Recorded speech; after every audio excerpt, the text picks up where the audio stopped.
কেকা অধিকারীর গল্প। নীড় ছোট, ক্ষতি নেই। বুকটা আমার ধক করে উঠল।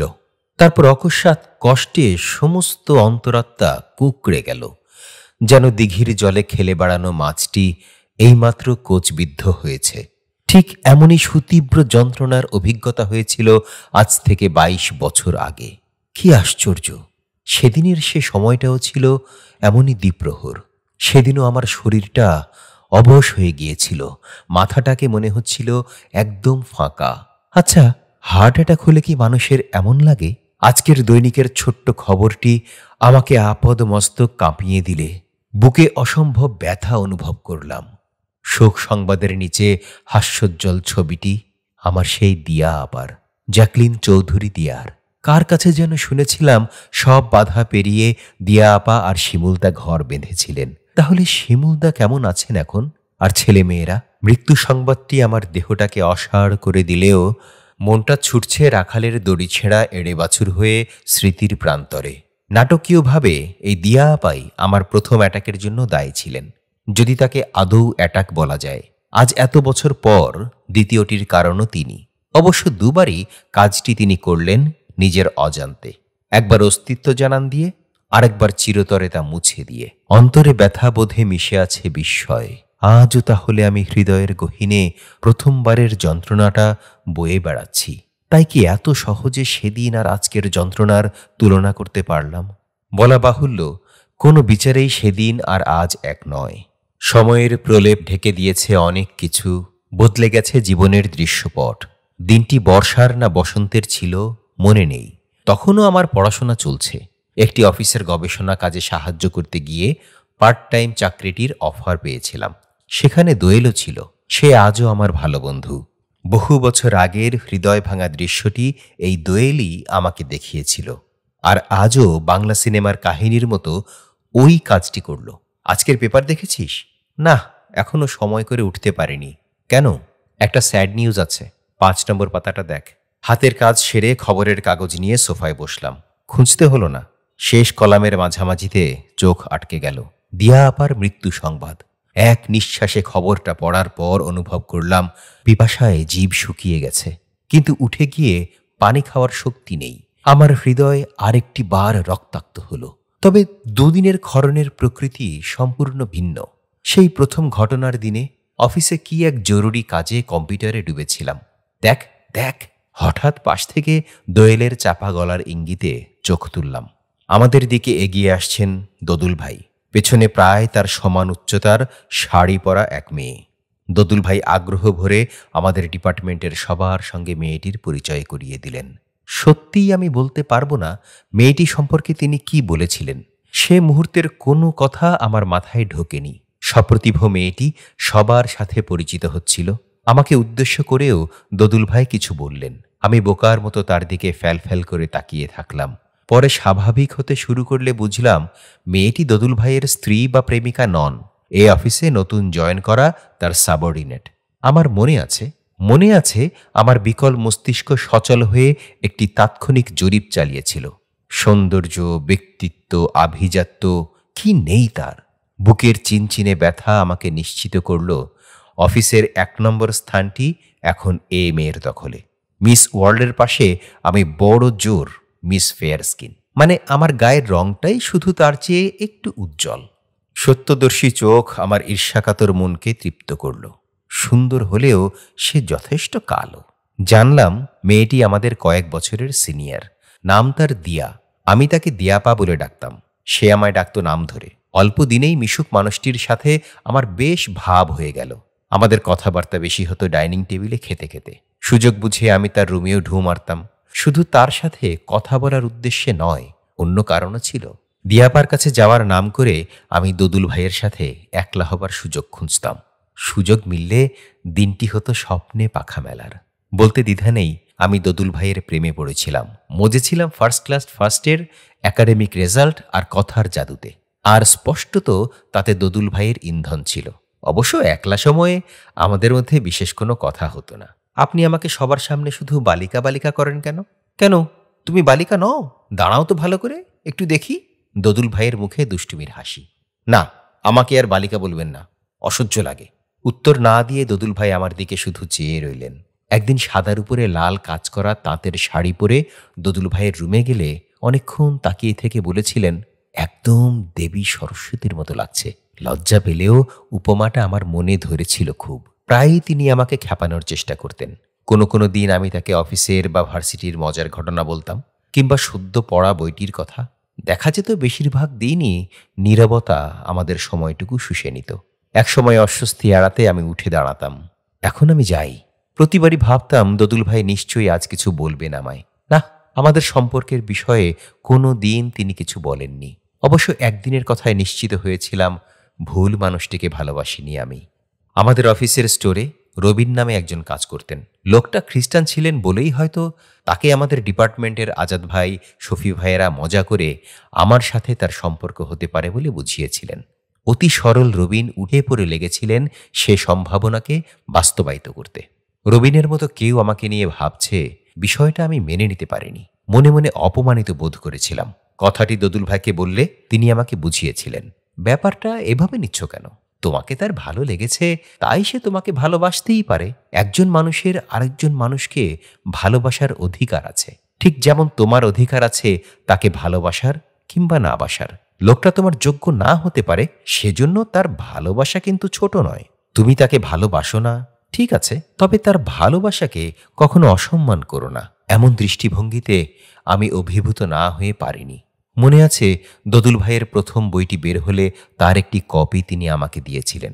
খুশিতে আত্মহারা হয়ে বলেছিলাম, অটোগ্রাফ ছাড়া বই তো আমি নেব না। আমার হাত থেকে সাদা কালো প্রচ্ছদের বইটি নিয়ে প্রথম পাতায় তিনি সুন্দর হস্তাক্ষরে লিখলেন, খুব বেশি একা কেউ যদি এই প্রান্তিক আলোয় তোলে ঢেউ, মনে রেখো তাকে। হ্যাঁ, আমি তাকে মনে রেখেছি, ভুলিনি, ভুলতে পারিনি বলে। যখন তখন তার রুমে যাওয়ার কারণটি বুদ্ধিমতী দিয়া আপার নজরে পড়লে একদিন দুষ্টুমি করে বলেছিলেন, আমাদের ডিপার্টমেন্টে এসো, আমার বসের সাথে তোমার মিটিংয়ের ব্যবস্থা করে দেব। আরেকদিন বলেছিলেন, জানো, তুমি যেদিন ভার্সিটিতে যাও সেদিনই আমার বসকে সরস্বতী নামের এক মেয়ে ফোন করে। তা তোমার ক্লাস হচ্ছে তো ঠিক মতো? দোয়েল, সুচিদি, বেবি আপার সামনে স্মার্ট দিয়া আপা আমাকে বিব্রত করে মজা পেতেন। ভার্সিটির মেয়েদের কমন রুম থেকে কয়েন দিয়ে ফোন করার ঝক্কির চেয়ে তার দুষ্টুমি সামাল দেয়া আমার জন্য বেশি কষ্টের ছিল। কিছুদিন যেতে কানাঘুষাতে আমিও জেনেছিলাম দিয়াপাও আমার মতো শিমুলদার রুমে যাওয়ার সুযোগ খোঁজেন। অবশ্য তাদের দুজনের সম্পর্ক আমাকে যতটা না খুশি করেছিল, স্বস্তি দিয়েছিল তার চেয়ে বেশি। যাক, তাহলে দোদুল ভাইয়ের সাথে দিয়াপার প্রেম হওয়ার সম্ভাবনা নেই। বই উপহার পেয়ে আমি দোদুল ভাইকে ফিরতি কিছু দেওয়ার সুযোগ পেলাম। আমি চাইতাম আমার ভালোবাসা তাকে সারাদিন ছুঁয়ে থাকুক, জড়িয়ে রাখুক। অনেক ভেবে শার্ট দেব স্থির করলাম। হাতে তেমন টাকা ছিল না। নিষ্ঠুরতায় রবি ঠাকুরের শ্যামা হলাম। অফিসের রবিনকে বানালাম উত্তীয়। আমেরিকা প্রবাসী এক ভাই $10 দিয়েছিলেন। রবিন ডলারটি ভাঙিয়ে এনে দিলে সেই 450 টাকার সাথে হাতে থাকা টাকা নিয়ে এলিফ্যান্ট রোডের নতুন ব্র্যান্ড ক্যাটসাইতে গেলাম। একা, দোয়েলকেও কিছু বললাম না। আমার ভালোবাসায় ওর সমর্থন ছিল না। একদিন আমাকে বলেছিল, তুই দোদুল ভাইকে এত পছন্দ করিস কেন বুঝি না, ওর বাজখাই গলা শুনলে তো আমার হার্ট ফেল করার দশা হয়। তাছাড়া শিরোনামহীন সম্পর্কে সম্পর্কিত একজন মানুষকে শার্ট উপহার দেওয়ার পক্ষে কোনো যুক্তি ছিল না আমার। বাবা ছাড়া কারো জন্য শার্ট কেনার অভিজ্ঞতা নেই। অন্যদিকে শঙ্কা, কেউ যদি দেখে ফেলে। তারপরেও যখন অফ হোয়াইট রঙা শার্টটা কিনলাম তখনও হাতে কিছু টাকা আছে। শীতকাল চলে এসেছিল। ওনার রাফ হাত মুখের কথা ভেবে নামি বিদেশি বডি লোশন আর ভেজলিন পেট্রোলিয়াম জেলির একটা বড় কৌটা কিনলাম। গীতাঞ্জলি থেকে মান্নাদের প্রিয় গানগুলি ক্যাসেটে রেকর্ড করালাম। অনেক কৌশলে বাসার সবার আর সহকর্মীদের চোখ এড়িয়ে আমি তাকে উপহারগুলি দিতে পেরেছিলাম। ওগুলো পেয়ে আনন্দের বদলে তার চোখে বিস্ময় মিশ্রিত উৎকণ্ঠায় যেন দেখেছিলাম।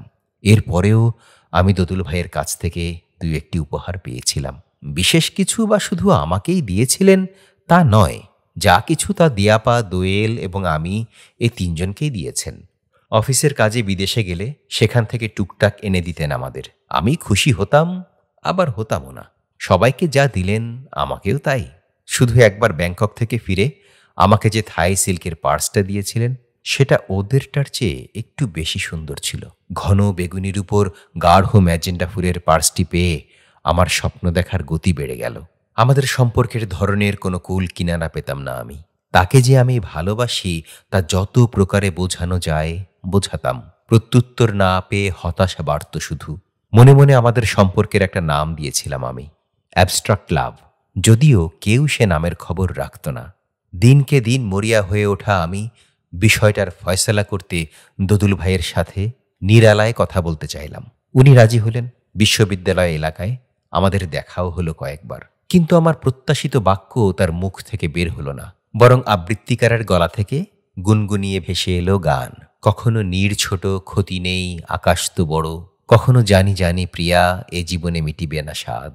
তাহলে কি উনি আমাকে তার অপারগতা জানাচ্ছেন? ভীষণ মুষড়ে পড়লাম। তবুও তার কৃষ্ণকলি আবৃত্তি শুনে কৃষ্ণকলি হতে চেয়েছি বারবার। চেয়েছি দিয়াপার চেয়ে বেশি কালো হতে। আমার পরিবার, অবস্থা, অবস্থান পরিচিত করাতে তাকে বাসায় নিয়ে গেছি। হায়, ১.৫ বছর আমি সংশয়ে দোদুল্যমান মিথ্যা স্বপ্নে বিভোর ছিলাম। একসময় দোদুল ভাইকে আমার বড্ড বেশি প্রতারক আর শঠ মনে হতে লাগলো। আত্মসম্মান বাঁচাতে তার সাথে দূরত্ব রেখে চলতে শুরু করলাম। মাস ২ তাকে এড়িয়ে গেলাম। একদিন ফেরার পথে আমাকে রিকশার জন্য দাঁড়িয়ে থাকতে দেখে উনি নিজেই অফিসের গাড়ি থেকে নেমে অনেকটা জোর করেই আমার সাথে রিকশায় চেপে বসলেন। চলো, ভার্সিটিতে গিয়ে আড্ডা দিই। না, আমার কাজ আছে। আরে কাজ পরে করো, তাছাড়া আমরা তো আর আজীবন ওখানে থেকে যাচ্ছি না, অল্প একটু সময়। ওনার হাতটি পেছন থেকে আমায় জড়িয়ে ধরলে আমি কেঁদে ফেলেছিলাম। আজীবন নয়, অল্প একটু সময়? কেন কেন আমি আপনার সাথে অল্প একটু সময় গল্প করতে যাব? আপনার প্রতি আমার ফিলিংয়ের কথা আপনি জানেন না, তারপরেও কেন এমন ফান করেন? আমার ইমোশন নিয়ে খেলা করেন? জানি সব, তাই তো কথা বলতে চাইছি। অপরাজেয় বাংলার সামনে বসে সেই প্রথম আমি সরাসরি তাকে আমাদের সম্পর্কের ভবিষ্যতের কথা জিজ্ঞাসা করলাম। জানালেন পিএইচডি স্কলারশিপের জন্য চেষ্টা করছেন তিনি। ফ্যামিলি নিতে চাইলে স্কলারশিপ পাওয়া কঠিন। তার স্বপ্ন পূরণে আমি অপেক্ষা করতে রাজি হলাম। দ্বিধান্বিত দোদুল ভাই এবার যা বললেন তাতে আমার মাথায় আকাশ ভেঙে পড়ল। নামের প্রথমাংশে অত্যাধিক জোর দিয়ে তিনি বললেন, জানো তো, আমি মির্জা হুমায়ুন কবির, বাবা মায়ের একমাত্র সন্তান। বংশ ও পরিবারের অমর্যাদা করা আমার পক্ষে অসম্ভব। ভালোবাসা বাঁচাতে আমি জানতে চাইলাম, তাহলে তুমি যদি অপেক্ষা করতে পারো? আর আমি পারবো, কিন্তু আর কি? তোমাকে ধর্মান্তরিত হতে হবে, পেপারে ডিক্লেয়ার করতে হবে।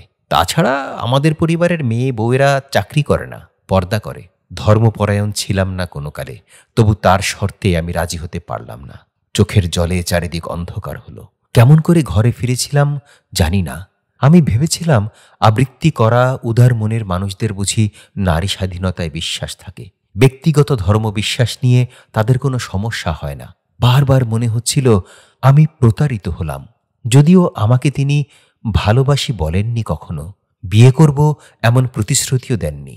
আবার তাকে এড়িয়ে ১.৫ মাস গেল। উনি আবার আমাকে দেখা করার অনুরোধ করলে প্রতিজ্ঞা ভেঙে দেখা করলাম। ফল হলো না কোনো, শর্তের বাধা রয়েই গেল। পরের দিনগুলি কতটা যাতনাময় ছিল সে গল্পে না হয় নাই গেলাম।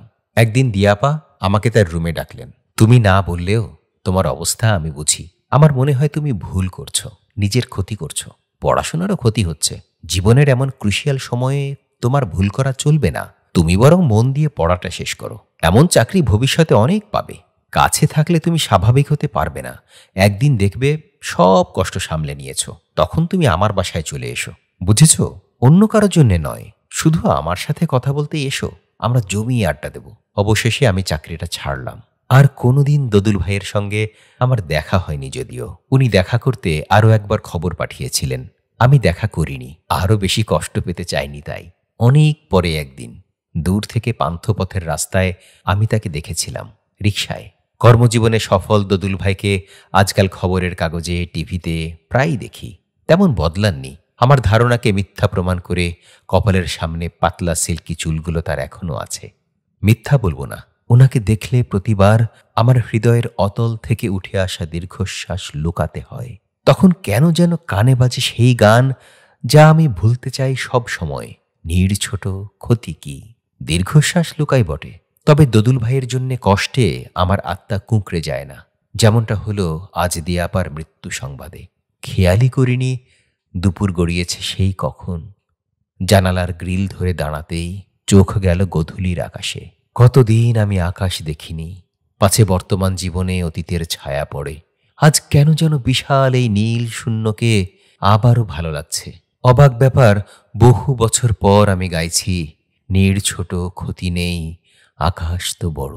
সাদা মেঘের পরে ছোট্ট একটি ঘর বাঁধতে বড্ড স্বাদ হচ্ছে। সে হবে আমার একান্ত আপন ঘর, যেখানে দিয়াবা আমার প্রতিবেশী। অনন্ত অসীমে অন্য কোনো দোদুল ভাইয়ের মিলন প্রত্যাশায় নয়, আমি শুধু আমার প্রতিবেশী দিয়াপার সাথে কথা বলতেই তার বাড়ি যাব। চোখের জলে আজ উপলব্ধি করলাম, আমাকে ভালোবাসার অধিকার যেমন মানুষের আছে, তেমনি আছে ভালো না বাসারও। কেউ আমায় ভালোবাসেনি বলে প্রতারক হয়ে যায়নি। হঠাৎ মনে এলো, দিয়াপার দাফন হয়েছে চট্টগ্রামে, আর আমার শ্বশুরবাড়িও চট্টগ্রাম। একটা সহজ সিদ্ধান্ত নিলাম আমি, আজই স্বামী ও ছেলেদেরকে জানিয়ে দেব, যেন মারা গেলে পরে আমার কবর চট্টগ্রামেই হয়। জানি এমন ইচ্ছা সাধারণত অপূর্ণ থাকে না। একই শহরে কাছাকাছি হবে আমার আর দিয়াপার কবর। ছোট্ট নীড়, স্থায়ী ঠিকানা। সিদ্ধান্তটি নিতেই সারাদিন বুকে চেপে থাকা কষ্টটা কোথায় যেন মিলিয়ে গেল। বড় আকাশের শূন্যে নয়, মাটির ঘরেই হবে আমার আর দিয়াপার কাঙ্ক্ষিত সেই আড্ডা।